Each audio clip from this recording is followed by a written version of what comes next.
O Brasil entrou no final da Primeira Guerra Mundial e participou da Conferência de Paz em Versalhes, sendo um dos membros fundadores da Liga das Nações. Esse é um tema não muito explorado na história da nossa política externa. Ao final da Primeira Guerra Mundial, o então presidente norte-americano Woodrow Wilson propôs os 14 pontos, os quais tinham como objetivo promover a segurança coletiva e evitar que outra guerra de proporções da Primeira Guerra Mundial ocorresse. Isso deveria ser feito, entre outras coisas, pelo fim da diplomacia secreta, característica da época bismarckiana e uma das razões do complexo sistema de tratados que rapidamente levou a uma guerra generalizada na Europa, através da livre navegação, da redução de barreiras econômicas e de armamentos ao mínimo necessário, autodeterminação dos povos e, por fim, através de uma organização internacional de caráter liberal universalista. Essa era a Liga das Nações. A Liga das Nações foi resultado das negociações do Tratado de Versalhes, de 1919. O Brasil foi um de seus membros fundadores. A Liga das Nações tinha três órgãos principais: o Secretariado, sediado em Genebra e responsável pela agenda do Conselho Executivo e pelas tarefas administrativas; a Assembleia Geral, que era uma reunião de todos os membros, na qual cada membro tinha direito a um voto; e o Conselho Executivo, órgão responsável por decidir as questões mais sensíveis.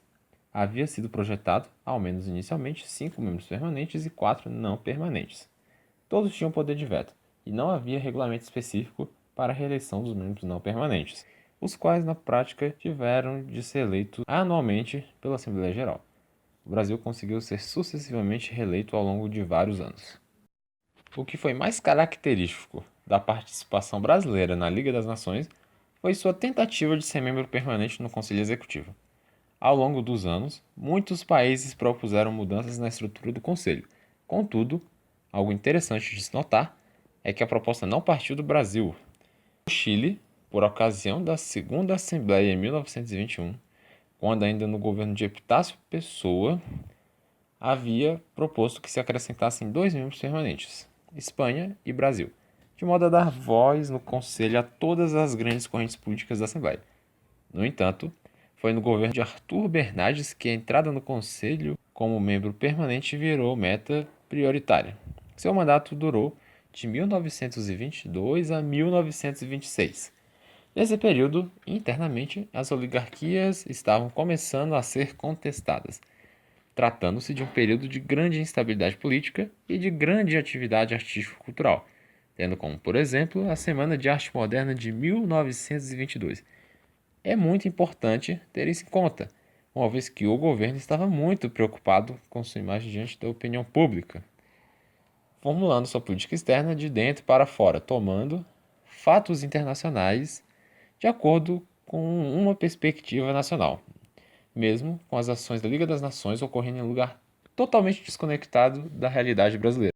O principal argumento utilizado para a entrada como membro permanente no Conselho Executivo era que deveria haver melhor distribuição continental, isto é, o Brasil se pôs como representante das Américas no Conselho, tanto que chegou a apresentar a ideia de assumir a cadeira que seria dada aos Estados Unidos.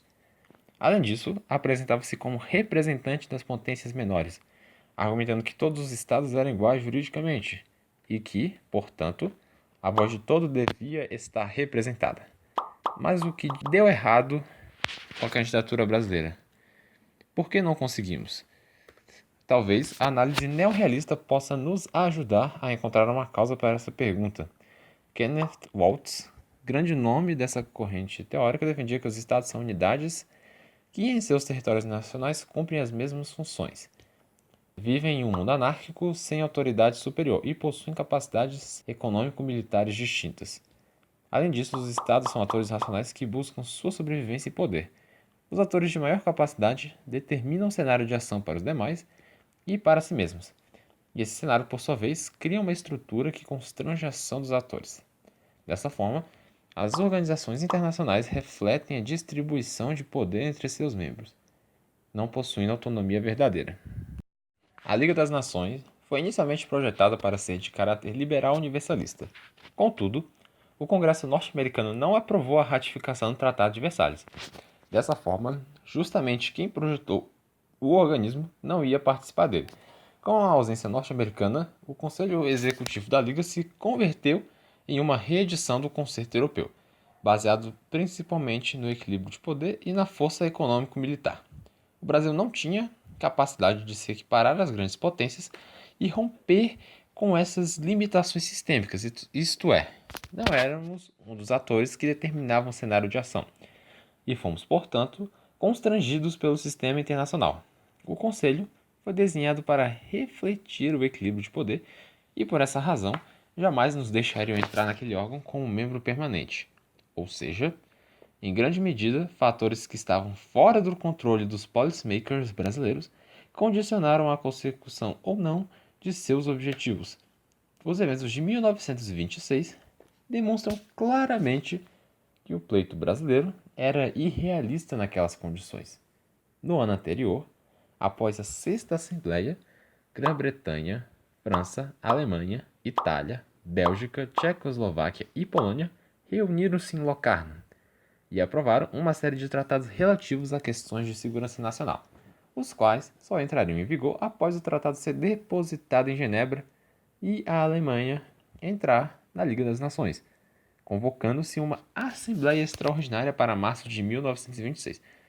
Contudo, a Alemanha estava considerando apenas a sua candidatura. Em negociações secretas, que não envolviam o Brasil, as potências de Locarno resolviam suas contradições entre si. Durante a sessão, a situação chegou a um impasse e o Brasil vetou a entrada alemã, alegando razões de honra nacional, mesmo sob o protesto dos chefes de Estado britânico e francês. O Brasil tentou buscar apoio dos países latino-americanos, mas estes fizeram um pedido para que o Brasil reconsiderasse sua posição. Vendo-se isolado politicamente no contexto da Liga, a única alternativa foi sair, o que de fato aconteceu. Que lições podem se retirar desse ocorrido? Como foi possível perceber, o pleito se baseava em uma percepção irrealista das condições de poder que o Brasil tinha no cenário internacional. Talvez uma lição importante seja de sempre buscar pleitos que sejam compatíveis com as suas capacidades. Os formuladores de política externa perceberam corretamente que, a longo prazo, fóruns multilaterais ganhariam importância. Entretanto, foi uma atitude imprudente tentar forçar a entrada dessa maneira, uma vez que o Brasil ficou muitos anos fora desses fóruns, perdendo experiências importantes. Quais são as implicações disso para a entrada no atual Conselho de Segurança da ONU? Pela experiência que tivemos anteriormente, fica claro que as principais potências sempre relutarão em ceder poder. Em 2005, houve uma tentativa de reformar o Conselho de Segurança através do G4, que era um grupo formado por Alemanha, Índia, Brasil e Japão, que falhou, sendo a França a única dos membros permanentes a apoiar a reforma. Dessa forma, talvez a única maneira de algum dia entrarmos como membro permanente seja um longo planejamento estratégico que envolva crescimento econômico e ganho de autonomia nos campos político e militar, de modo a romper com as atuais limitações sistêmicas. Isso não é algo que se faz rapidamente e nem facilmente.